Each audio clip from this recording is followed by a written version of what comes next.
Hello, and welcome to the latest edition of In Our House. First today are the latest looks on places where you might want to visit. Yes, some children went to the National Space Centre in Leicester.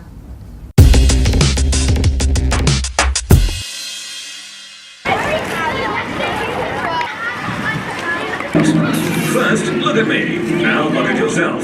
You look great. During the report, please react to the background. Oh, and your script will appear here. Yes, here. That's right. Here. Okay, I hope you've got all that, because your first live broadcast starts in 3, 2, 1. Thanks, Brock. I'm Zakai Korean, and here is your weather update for the 21st of July 2085. Another very dry and hot summer is predicted in central and northern Russia, raising concerns that the Siberian grain harvest may fail. My favourite bit about the National Space Centre because it had really cool motion going side to side and forwards and backwards. In a few minutes, you will enter the simulator to experience this incredible journey. But first, I'm going to brief you on what to expect.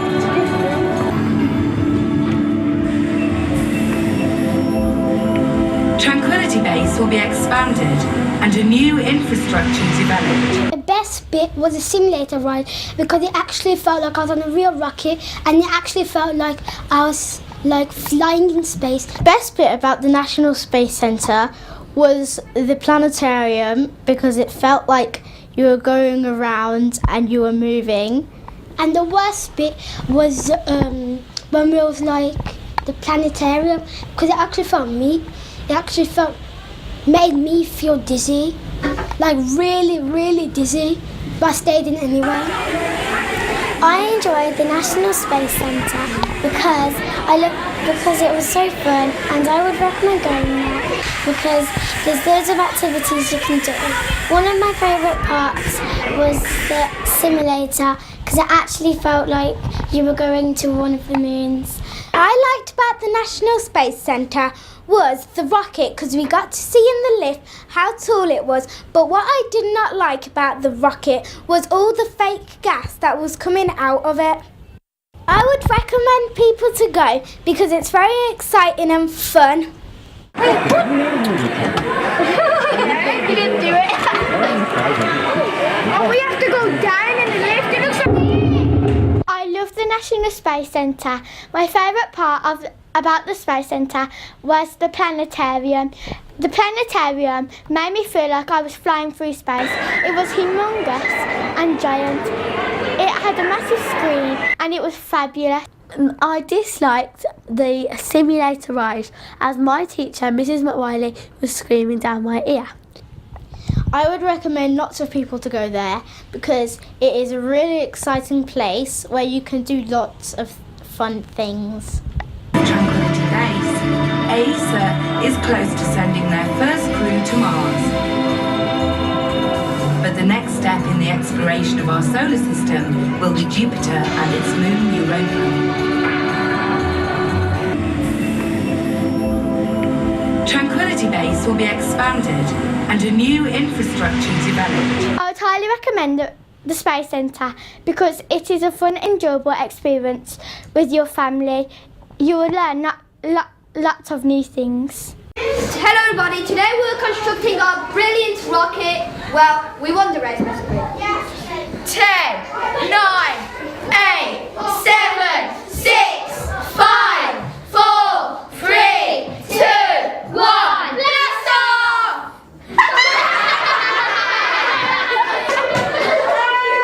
This is Apollo 2.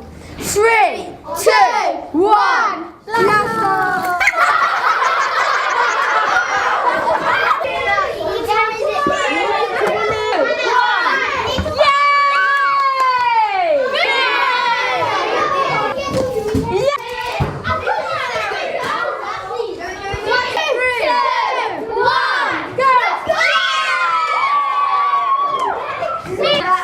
This is Apollo 3. 2, 1.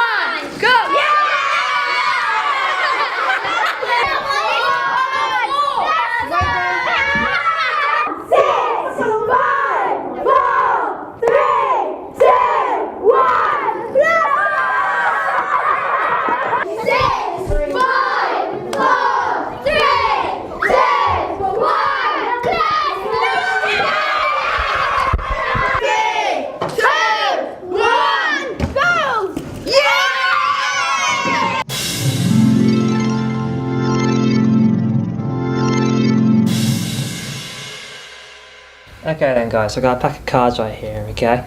The top card of this pack is the King of Clubs, alright? I'll try to show the camera if you can. If you can see, the King of Clubs. Yep. Okay. Now, I've got a pen out my pocket, alright? I want you to sign this card. I want your name on it.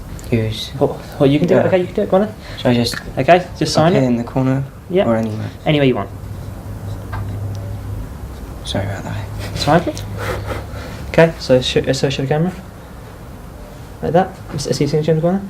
Okay. Okay, put that in the back of my pocket. Like that. I'll fold it up. Yep. Try to show the camera. Okay. And now, a bit awkward. Can you put it in between your teeth? Okay. Like right here. Yeah, right there. Okay. Okay, keep it there so I can't get to it. Okay. The next card is the 5 of diamonds. Now I'm going to sign it like this. So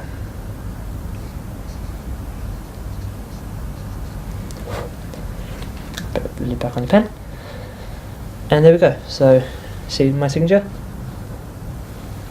like that. I'll fold it up like that. I'll put it into my teeth. Okay, now look at me.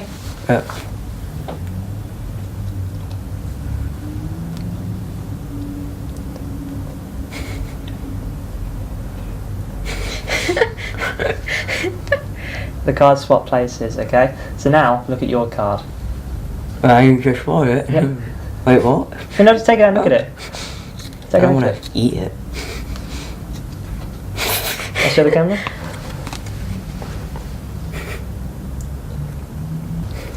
Sorry, how did that happen? Easy, it's magic.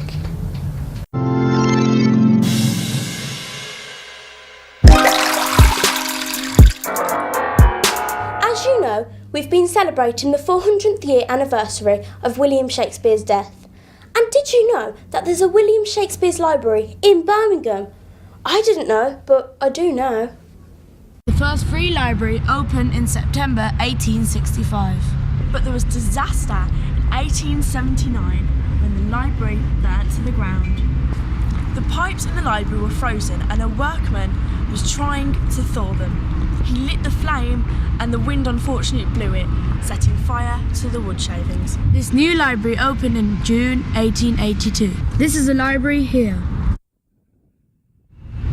It was said that the library had 750,000 books, even though it had only been designed to carry 30,000. Birmingham needed a new library, and plans were laid in June 1970. It was this man, Harold Wilson MP, who opened it in 1974. Now we've got the new library, let's have a look. Its distinctive architecture has proven to be a major talking point. Like it or loathe it, it is here to stay. Library officials claim there is an historical reason for the circular designs. The city of Birmingham, of course, is a big manufacturing city. That's its historical basis. And these are huge pieces of engineering. Each of the big circles is over 5 metres in diameter. They're enormous. And then the other side of it is that from a distance, this heavy metalwork actually looks quite delicate. So it's like a jewellery frieze, and that's part of the delicate, more metal craft working tradition of the city, the jewellery quarter and so on. So it's really got those two different themes: big heavy metal stuff and lightweight craft work, both coming together at the same point. Do you mind telling us what that big circle golden thing is? Sure, and I'm glad you asked me that because it's an interesting answer.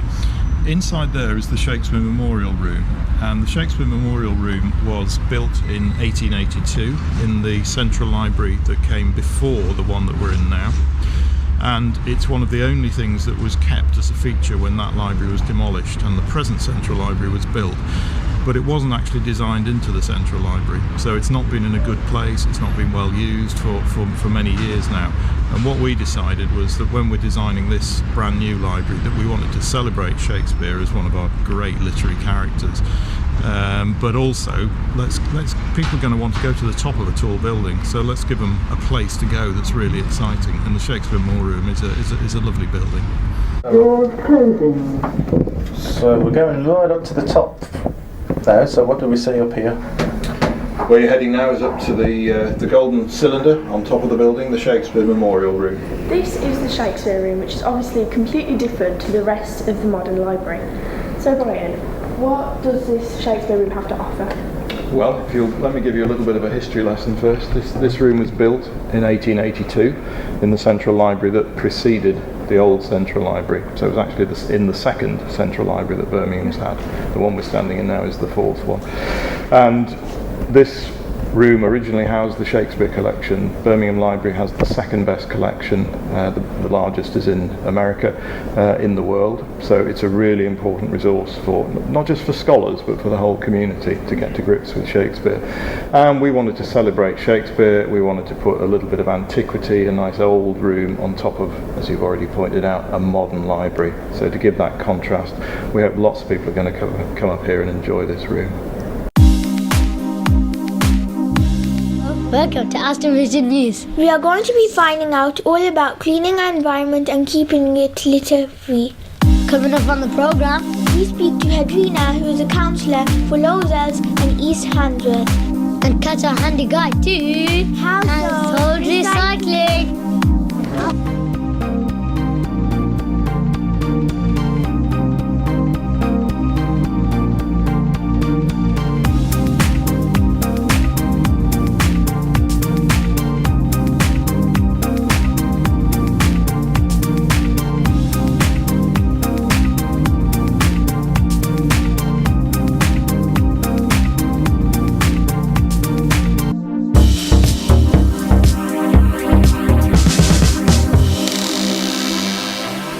Hello, and welcome to the Quiz of the Month.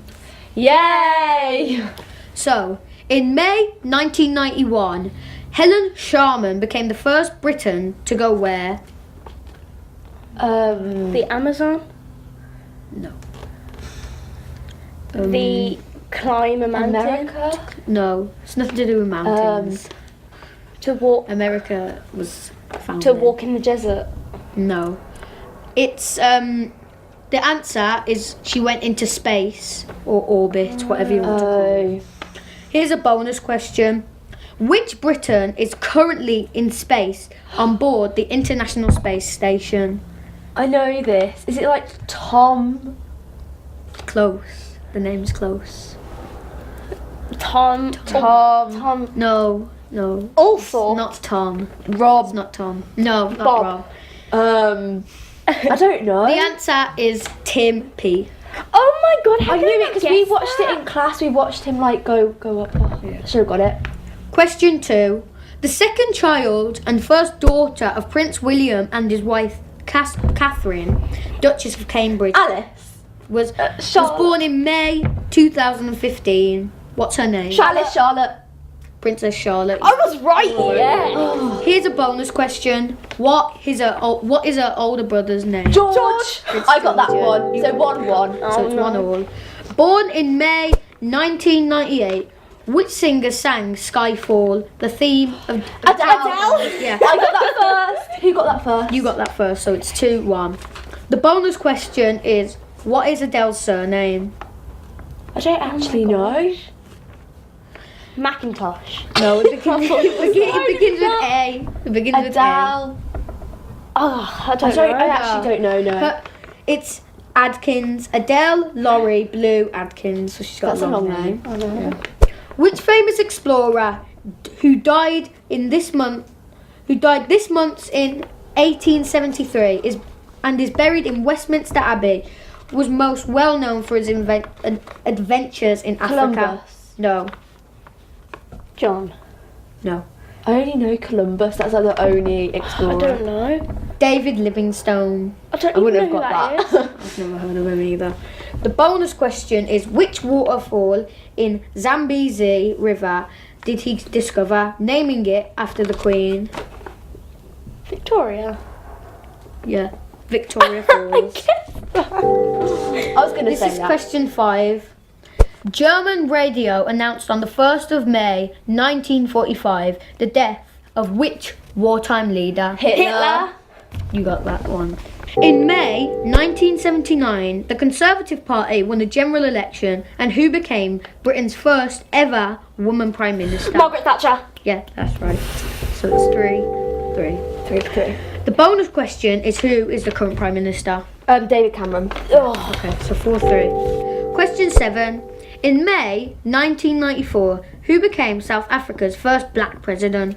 I know this. There was a movie made about it. Yeah, I know it. Named after his surname. I don't know. I know it. Okay, just say it. It's called Nelson Mandela. Yeah, I knew that. I just couldn't. This is a bonus question. In which TV comedy was there a block of flats called the Nelson Mandela House? No idea. Friends? No. Only Fools and Horses with Rodney and Delboy Trotter. Question 8. This is the last question. In May 1994, what was opened in a ceremony between the Queen and France's President, Francois Mitterrand? No, I think I know. The Channel Tunnel. Yeah. Bonus question, and the last question is, what is the name of the passenger train which runs through the tunnel? Eurotunnel. No, Eurostar. Yeah. Because Eurotunnel train takes the vehicles and Eurostar carries the passengers. Oh, yeah. And the final score is Emily 5 and Lois 4. No, I'm 1 point away. Yep. Here is your prize. A very exclusive TNT mug. But you've just drunk out of it.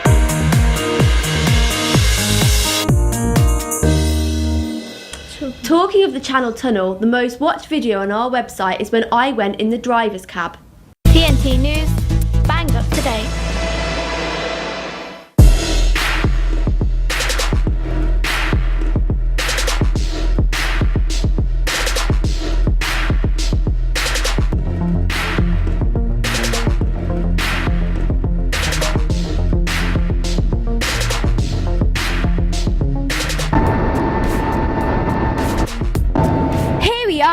Eurotunnel, let's go. Here's the driver, Karen.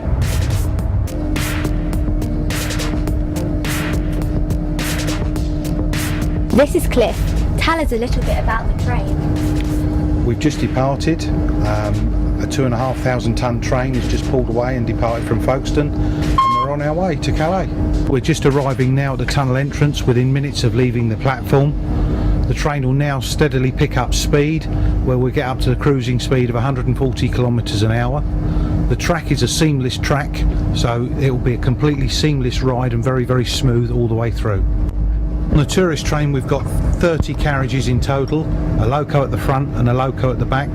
One is pulling and one is pushing. The train itself is a little under 800 metres in length.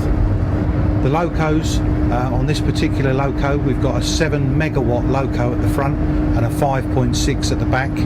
Probably the most powerful locos within Europe to pull the weight needed. The journey time itself is going to take us 34 minutes. We're actually only in the tunnel itself for about 22. And the driver is now increasing the speed, taking us up to 140. That'll happen over the next sort of kilometre and a half, and the train is going downhill. The gradient is slightly downhill as we depart Folkestone and head down towards Dover before the tunnel itself curves round to the right and takes us under the channel. At its deepest, I think we're probably about between 50 and 70 metres underneath the seabed. You've got the 3 tunnels. We're in what we call the North Tunnel, or tunnel number 2. This is the one which we normally use to go to France. You have another tunnel which is called the South Tunnel, tunnel number 1, which the trains will come back from France. Between the 2 tunnels you have a smaller diameter tunnel, which for us is called the service tunnel, and that tunnel's there should it ever be needed. If a train were to stop, it's an evacuation area for people to go to. It's also pressurised, so there's an airlock door system to get in and out of that tunnel, whereas these tunnels are not pressurised. An interesting fact which not many people realise is the fact that this train is 800 metres long and should the driver ever want to, the driver has the ability to put the emergency brakes on the train, and from this speed at that weight this train would stop within its own distance. That noise you just heard was a system called a VACMAR, a French terminology. A very old English term would have been a dead man's handle. So the driver must keep awake and keep pressing that handle or putting their foot on it. If it doesn't, or if Karen doesn't, the brakes come on immediately. Alright. So it's a safety feature that if anything were to happen to Karen, the train will stop.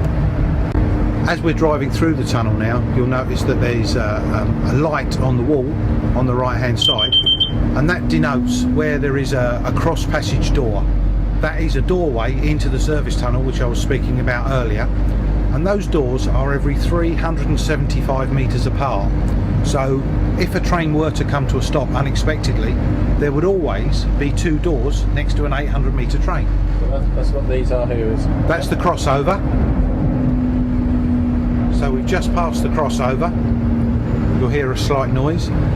If for any reason we had a train break down, to allow us to keep moving trains backwards and forwards, we can open the doors at 2 points in the tunnel, and we can go and use the track on the other side, so we can go into the other tunnel.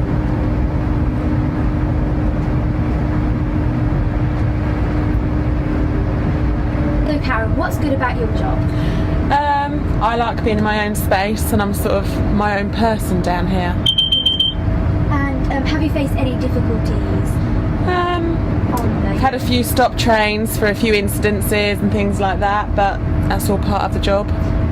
The tunnel itself, as you've already seen sitting in the cab, we're going around some very big corners and we're going uphill and downhill, and the reason for that is the tunnel was actually bored into something which we called a chalk merle, a very grey chalk, but it's a very, very solid chalk.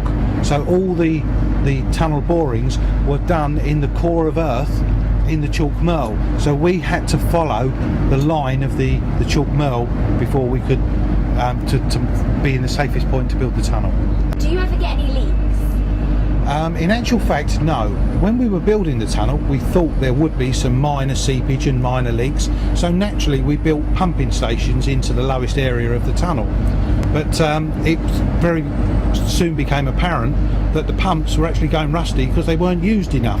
So now in actual fact we do run the pumps on a regular basis, on a monthly basis, by actually putting some water into the pumps to allow the pumps to work to pump something out, because otherwise they didn't have anything to do.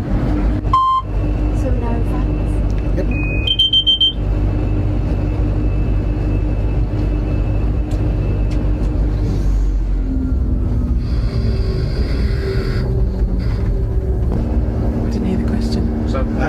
How many lady drivers? Yeah. About 10% of our workforce, so not as many as there should be. So that's 10 out of 120, is it? Roughly, yeah, roughly. So do you go backwards and forwards? No, the trains actually do a figure of 8. There's a crossover just as we arrived in France just then, which you probably didn't notice, but as you realise now, when we arrive in France, it's taking us a lot longer to get to the platform. That's because we're going to go round in a much bigger loop, so the train is now back facing the way to go back to England. So the trains actually continue in going round and round in one direction, but they go over a figure of 8 piece of track. The idea being with the figure of 8 that we don't just wear out the wheels on one side, so the wheels get even wear on both sides as the train performs its figure of 8. So more or less back where you started in England, but So just a French platform. Yeah. We have to drive back now, or do you get a break? Karen gets about 26 minutes while the train unloads, while you guys get off, and then we stick another load of cars on, and then she's got to drive back. Emily Ferrari, TNT News with Lee Shuttle. And that very in-depth report brings us to the end of the tunnel. Well, at least the end of the programme. Goodbye and thanks for watching. Don't forget your mug. Oh.